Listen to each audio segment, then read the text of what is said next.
देहरादून से बड़ी खबर कि जहां आज धामी कैबिनेट की मीटिंग होने वाली है।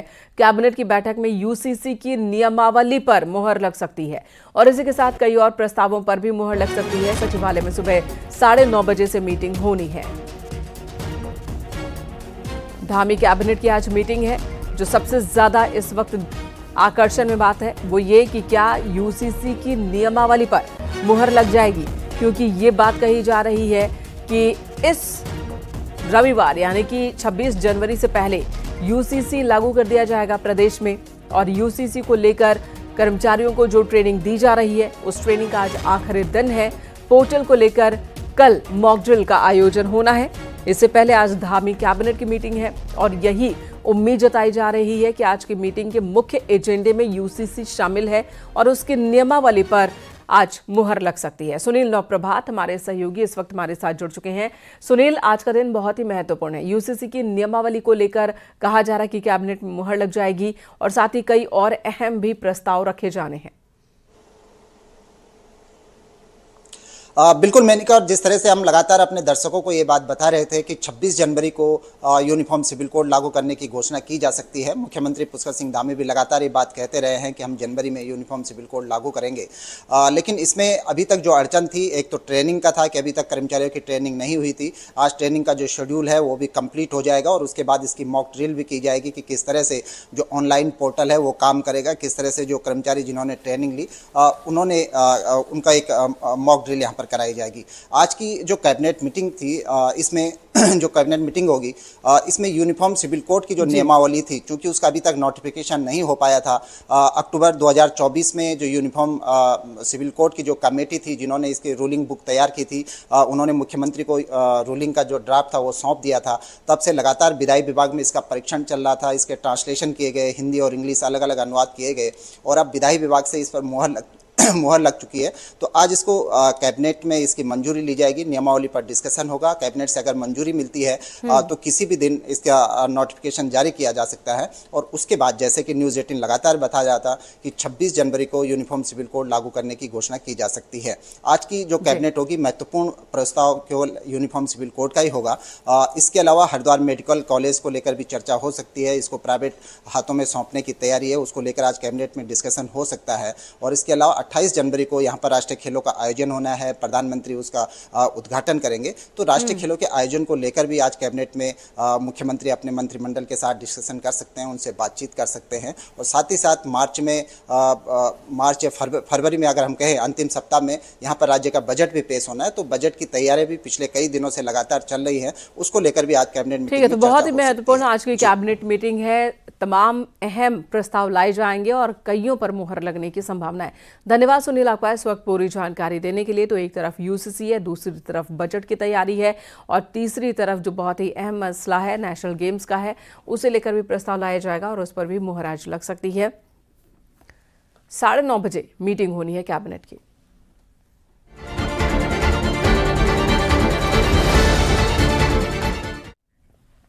निकाय चुनाव को लेकर चुनाव प्रचार अपने आखिरी दौर में है, जिसे लेकर सीएम धामी का मेगा चुनाव प्रचार अभियान जारी है। आज मुख्यमंत्री कई जगहों पर चुनाव प्रचार करेंगे। श्रीनगर, उत्तरकाशी, मसूरी और ऋषिकेश में रोड शो और चुनावी जनसभा को संबोधित करेंगे। बीजेपी कैंडिडेट्स के पक्ष में वोट की अपील करेंगे। सबसे पहले मुख्यमंत्री श्रीनगर में बीजेपी के मेयर पद प्रत्याशी आशा उपाध्याय के पक्ष में माहौल बनाने के लिए जनता को संबोधित करेंगे, जनसभा को संबोधित करेंगे। उत्तरकाशी में जनसभा और रोड शो करेंगे। फिर सीएम धामी मसूरी के गांधी चौक में जनसभा करेंगे और उसके बाद 20 बीघा बापू ग्राम ऋषिकेश में जनसभा करेंगे।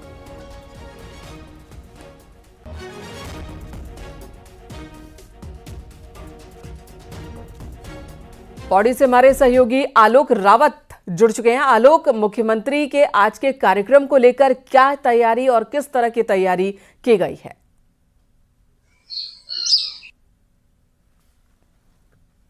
और मंगलवार शाम को चुनाव प्रचार थम जाएगा, तो इसीलिए लगातार 4 कार्यक्रम तय हुए हैं। इसमें जनसभा तय की गई है और सबसे पहली जनसभा जो है वो श्रीनगर में होगी। यहाँ पे जो भाजपा प्रत्याशी है आशा उपाध्याय, उनके लिए जो सीएम धामी है वो जनसभा करेंगे और उनके पक्ष में वोट की मांग करेंगे। क्योंकि जो श्रीनगर नगर निगम है वहां पे पहली बार चुनाव होना है, तो काफी महत्वपूर्ण ये चुनाव हो जाता जी। किस तरह से इस चुनाव को अपने पक्ष में लाया जाए। यहाँ पे जो निर्दलीय प्रत्याशी आरती भाजपा की बागी हैं और इस समय निर्दलीय चुनाव लड़ रही है, तो कहीं ना कहीं भाजपा के लिए जो आरती भंडारी है वो चुनौती बनी हुई है। तो ऐसे में ये चुनाव काफी अहम हो जाता है कि इसको किस तरह से अपने पाले में लाया जाए। इसके साथ साथ उत्तरकाशी में भी रोड शो और जनसभा है और यहाँ पे जो भाजपा के प्रत्याशी हैं उनके खिलाफ सुरेंद्र चौहान निर्दलीय चुनाव लड़ रहे हैं। तो ये चुनाव और ये जो रोड शो है और जनसभा है, इससे ये तय करेंगे अपने पक्ष में माहौल बनाया जाए, भाजपा के पक्ष में माहौल बनाया जाए। इसके बाद मसूरी और ऋषिकेश में भी जनसभा होनी है। तो आज लगातार सीएम धामी के 4 कार्यक्रम तय हुए हैं, क्योंकि चुनाव प्रचार का ये अंतिम दौर है। जी धन्यवाद आपका आलोक। इस वक्त विस्तार से पूरी जानकारी देने के लिए श्रीनगर, जो कि पहली बार नगर निगम बना है, और पिथौरागढ़ की तरह ही यहाँ पर भी सबसे ज्यादा नजर है बीजेपी की कि जब मेयर चुना जाए तो पहला मेयर बीजेपी का ही हो। रविवार को भी मुख्यमंत्री ने काशीपुर में रोड शो किया, बीजेपी के लिए वोट की अपील की है। रोड शो के बाद सीएम धामी ने जनसभा को भी संबोधित किया और इस दौरान उन्होंने ट्रिपल इंजन की सरकार बनाने के लिए जनता से वोटों की अपील की।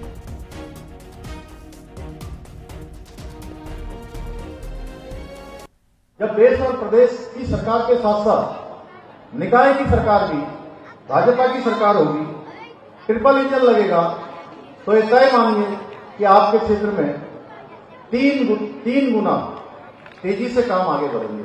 काशीपुर तेजी से अच्छा शहर बनने की तरफ आगे बढ़ेगा। भाई बहनों, हम सभी जानते हैं आज हमारे प्रधानमंत्री आदरणीय मोदी जी के मार्गदर्शन में, उनके सहयोग से, उनके आशीर्वाद से उत्तराखंड विकास के निरंतर नए कीर्तिमान स्थापित कर रहा है। मुख्यमंत्री धामी ने उधम सिंह नगर के बाजपुर में भी रोड शो किया और बीजेपी के लिए वोट की अपील की। सीएम धामी ने कहा कि जनता सरकार के कामों से खुश है और सभी निकायों में कमल खिलने जा रहा है। सीएम ने यह भी कहा कि कांग्रेस को वोट देकर लोग अपना वोट खराब नहीं करना चाहते, क्योंकि कांग्रेस के पास विकास का कोई विजन नहीं है।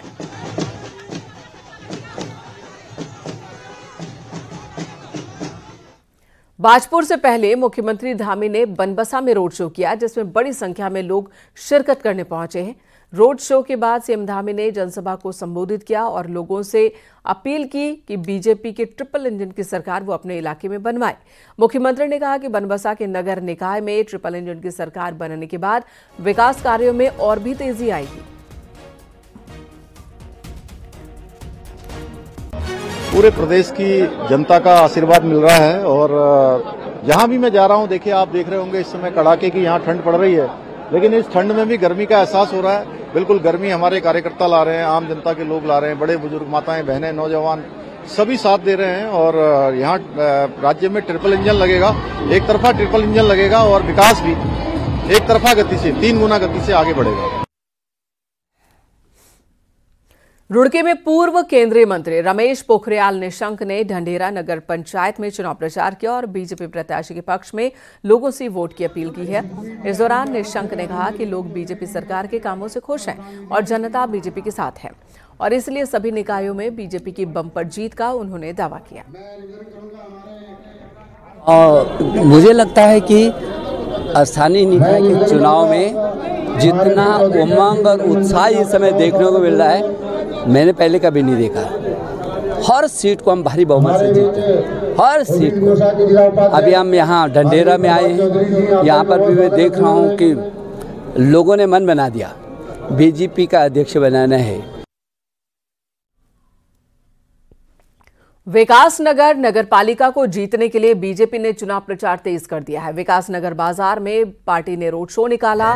बीजेपी विधायक मुन्ना सिंह चौहान इसमें शामिल हुए। इस दौरान जनता से बीजेपी प्रत्याशी पूजा चौहान गर्ग को जिताने की अपील की। वहीं विधायक मुन्ना सिंह चौहान ने कहा कि इस बार निकाय चुनाव में प्रदेश भर में बीजेपी की भारी बहुमत से जीत होगी, ये तय है। दुनिया में फिर से हम भागवाले हैं, फिर से हम। इधर कांग्रेस के विधायक प्रीतम सिंह ने उत्तरकाशी में चुनाव प्रचार किया और जनता से कांग्रेस प्रत्याशी दिनेश गौड़ के लिए वोट की अपील की। इस दौरान प्रीतम सिंह ने बीजेपी पर निशाना साधा और ट्रिपल इंजन की सरकार के नारे को जुमला करार दिया। जो बातें मैंने गिनाई उस पर भाजपा के लोग कुछ कहना चाहेंगे तो ट्रिपल इंजन की सरकार का क्या करेंगे। मैं तो कहना चाहता हूं उत्तरकाशी के लोगों से, निवेदन करना चाहता हूं कि इस चुनाव में, नगर निकाय के इस चुनाव में आप कांग्रेस को जो है सफल देने का काम करें। कांग्रेस जीतेगी तो निश्चित रूप से 2027 की जो चुनौती हमारे सामने, उस चुनौती को हम पार पाने का। उधर पौड़ी के सतपुली में पर्यटन मंत्री सतपाल महाराज ने नगर पंचायत में बीजेपी के लिए जनता से वोट मांगे। महाराज ने कहा कि सतपुली झील को नैनीताल झील की तर्ज पर विकसित किया जाएगा, जिससे नगर पंचायत सतपुली में पर्यटन कारोबार तेजी से बढ़े। महाराज ने यह भी कहा कि सतपुली की जनसभाओं को भी दूर किया जाएगा, जन समस्याओं को दूर किया जाएगा और नगर पंचायत का चौमुखी विकास किया जाएगा। सतपाल महाराज ने जनता से ट्रिपल इंजन की सरकार बनाने में मदद की अपील की।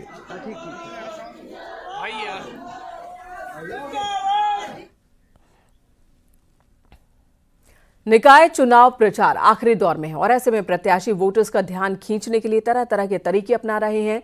उत्तरकाशी में एक निर्दलीय प्रत्याशी ने अपने समर्थकों के हाथ में चुनाव चिन्ह टॉर्च थमाया और समर्थक टॉर्च लेकर चुनावी गाने पर झूमते नजर आए।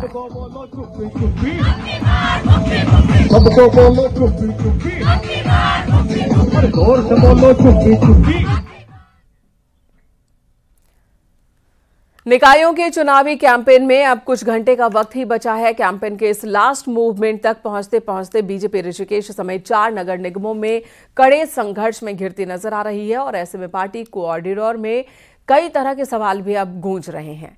क्या है वो सवाल, आपको इस रिपोर्ट में दिखाते हैं।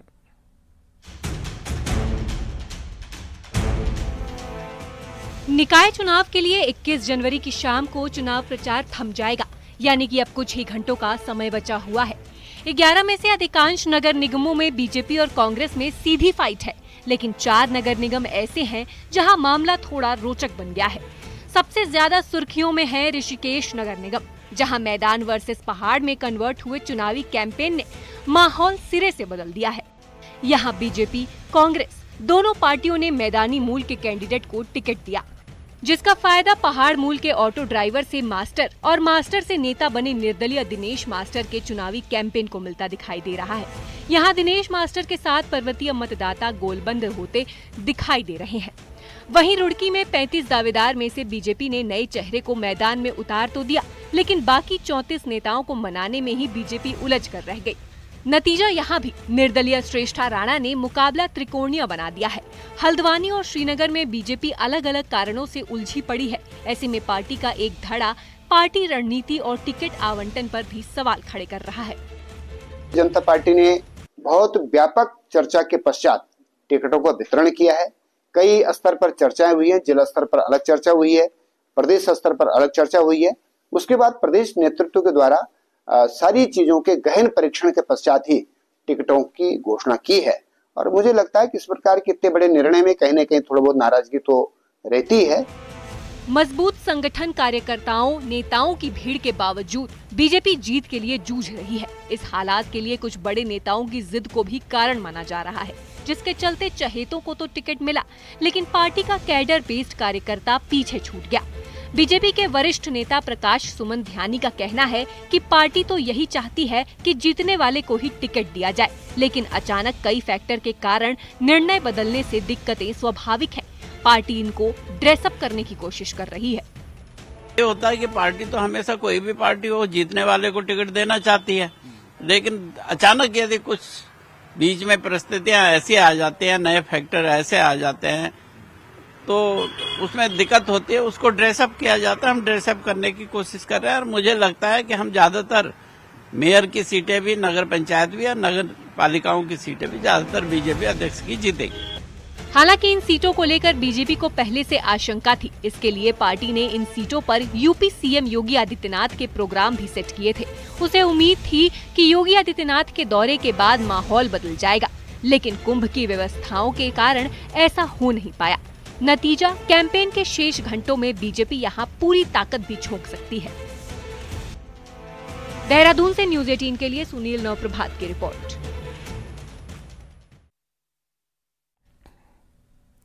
उत्तराखंड के सीएम पुष्कर सिंह धामी ने लैंड जिहाद के मुद्दे पर कांग्रेस को घेरा। वहीं चुनाव कहीं ध्रुवीकरण का रंग न ले ले, इसे देखते हुए कांग्रेस भी सधे अंदाज में जवाब दे रही है।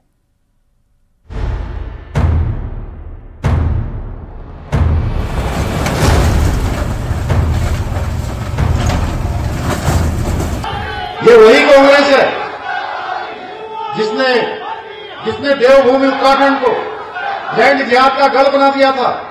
ये वही कांग्रेस है भाइयों बहनों, जिसने हमेशा सनातन विरोधियों के साथ मिलकर तुष्टीकरण की राजनीति की है, हमेशा वोट बैंक की राजनीति की है। ये वही कांग्रेस है जो अपना वोट बैंक बनाए रखने के लिए देश में धारा 370 को पुनः लाने वालों के साथ खड़ी है भाइयों बहनों। ये वीडियो पिथौरागढ़ का है, जहां शनिवार को मुख्यमंत्री पुष्कर सिंह धामी ने निकाय चुनाव के कैंपेन के दौरान सीधे कांग्रेस पर आरोप लगाया कि उत्तराखंड में डेमोग्राफिक चेंज के लिए कांग्रेस की नीतियां जिम्मेदार रही हैं, जिस पर बीजेपी सरकार ने बड़ा स्टैंड लिया है। उत्तराखंड की ज्यादातर लोकल बॉडीज में कांग्रेस और बीजेपी के बीच सीधा मुकाबला है। ऐसे में सीएम का बयान मायने रखता है। रविवार को कांग्रेस ने जवाब दिया और कहा कि चुनाव सांप्रदायिक करने की कोशिश है, जिसे पार्टी नहीं होने देगी। लैंड जिहाद भारतीय जनता पार्टी ही चला रही है और अपनी नाकामी का ठेकरा कांग्रेस पार्टी पे फोड़ना चाहती है। और प्रदेश की जनता जानती है कि भाजपा की सरकार विकास के मुद्दों पे बात नहीं कर सकती, रोजगार पे बात नहीं कर सकती, पलायन पर बात नहीं कर सकती, बेटियों की सुरक्षा पे बात नहीं कर सकती। जनता चाहती है कि सरकार जनहित के मुद्दों पे बात करे, लेकिन जनहित के मुद्दों से ध्यान भटकाने के लिए भारतीय जनता पार्टी कभी लैंड जिहाद की बात करती है, कभी इधर उधर की बात करती है। मंगलवार शाम को निकाय चुनाव का प्रचार बंद हो जाएगा। पिछले 2 विधानसभा चुनाव में कांग्रेस मुस्लिम तुष्टीकरण के आरोप से नुकसान उठा चुकी है, इसलिए पार्टी जानती है कि बीजेपी ने उसकी सबसे कमजोर नस को दबाया है। बहरहाल लोकल मुद्दों के शोर में बाकी मुद्दे कितने चल पाएंगे, ये लाख टके का सवाल है। न्यूज 18 के लिए देहरादून से सुनील नवप्रभात की रिपोर्ट।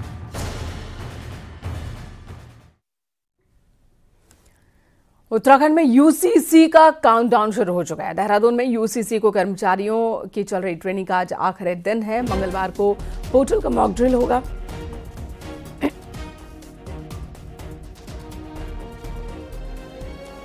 छब्बीस जनवरी से यूसीसी लागू होने की बात कही जा रही है।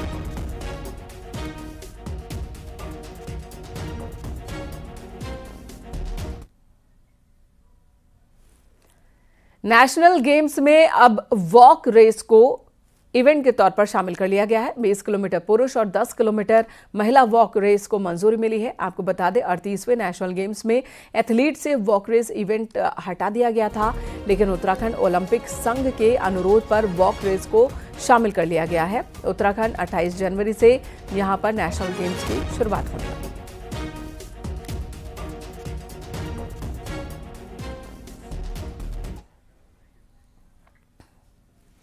उत्तराखंड में नेशनल गेम्स की तैयारी जोरों पर है। देहरादून में स्टेडियम को इवेंट के लिए तैयार किया जा रहा है और इसी के साथ राष्ट्रीय खेलों के शुभंकर में कई बॉलीवुड सिंगर, यानी कि शुभारंभ के दौरान, ओपनिंग सेरेमनी के दौरान कई बॉलीवुड सिंगर के साथ साथ गढ़वाल कुमाऊं के वाद्य यंत्र और पहाड़ की संस्कृति की भी झलक हमें देखने को मिलेगी। क्या तैयारी की जा रही है, हम आपको दिखाते हैं।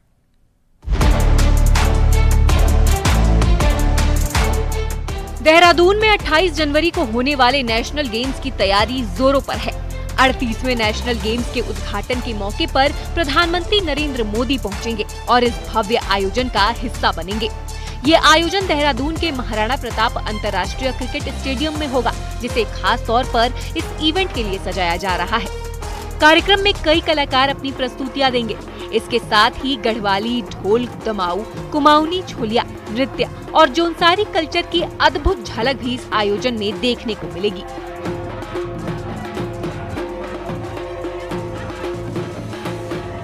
क्योंकि आपको जैसे पता होगा कि सचिव लोक निर्माण विभाग जो पंकज पांडे जी, उनको नोडल बनाया गया है इसके लिए, और वो इसकी कई मीटिंगें कर चुके हैं। और यहाँ पर किस तरह से क्या व्यवस्था होगी, प्रधानमंत्री जी के आने की बात जो हो रही है उसमें उनका क्या प्रोग्राम होगा, यहाँ पे बाकी अन्य कार्यक्रम जो होते हैं वो किस लेवल के होंगे, ये सब कुछ चीज़ें जो है उनके स्तर से की जाए। हमारे पांडवास बैंड जो है वो कंटिन्यूस, अभी आपने देखा होगा हमारे पूरी टीम के साथ, खेल की टीम के साथ परफॉर्म कर रहे हैं, पूरे उत्तराखंड में घूम रहे हैं। साथ में इसमें पवनदीप राजन आ रहे हैं और जुबिन नौटियाल जी का तो आपने नाम सुना ही है कि वो भी आ रहे हैं। ये आयोजन न सिर्फ खेल जगत के लिए महत्वपूर्ण है, बल्कि उत्तराखंड की समृद्ध संस्कृति और परंपराओं को वैश्विक मंच पर प्रस्तुत करने का एक बेहतरीन मौका है। 28 जनवरी को देहरादून में होने वाले इस कार्यक्रम को लेकर राज्यवासियों में गजब का उत्साह है, क्योंकि प्रदेश में इस नेशनल गेम्स के दौरान करीब 10,000 खिलाड़ी मौजूद रहेंगे। न्यूज़ 18 के लिए देहरादून से सतेंद्र बर्तवाल की रिपोर्ट।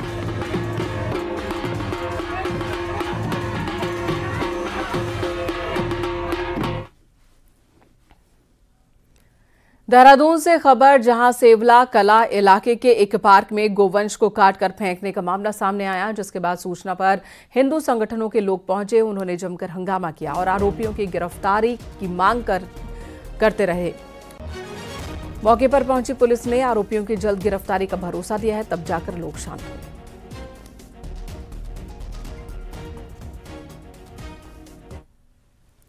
रविवार को नैनीताल के भीमताल में सड़क हादसा हुआ। यहां ट्रक झील में जा गिरा और इस हादसे में ट्रक चालक की मौत हो गई। बताया जा रहा है कि ट्रक हल्द्वानी से लमगड़ा के लिए निकला था, तभी भीमताल टीआरसी के पास झील में गिर गया। रेस्क्यू टीमों ने मौके पर पहुंचकर घायलों को बाहर निकाला, जिसके बाद ड्राइवर को अस्पताल पहुंचाया गया, जहां डॉक्टर्स ने उसे मृत घोषित कर दिया।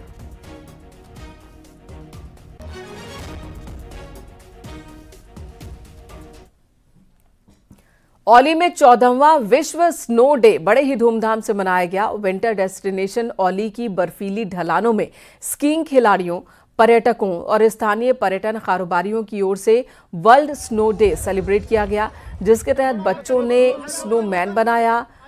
बहुत मस्ती करते दिखे सभी लोग, स्कीइंग करते दिखे। Tyre tube riding, snow boarding समेत स्नो ट्रैकिंग का भी सभी ने आनंद उठाया। देखो मैं बताता हूँ क्या कर। अरे इससे डाल दो ना, इससे थोड़ा मार दो। खबर विकासनगर से, जहां आसन कंजर्वेशन रिजर्व पर पक्षियों की गिनती के लिए टीम पहुंची। टीम में एफआरआई, WII समेत वन विभाग के कर्मचारी शामिल थे।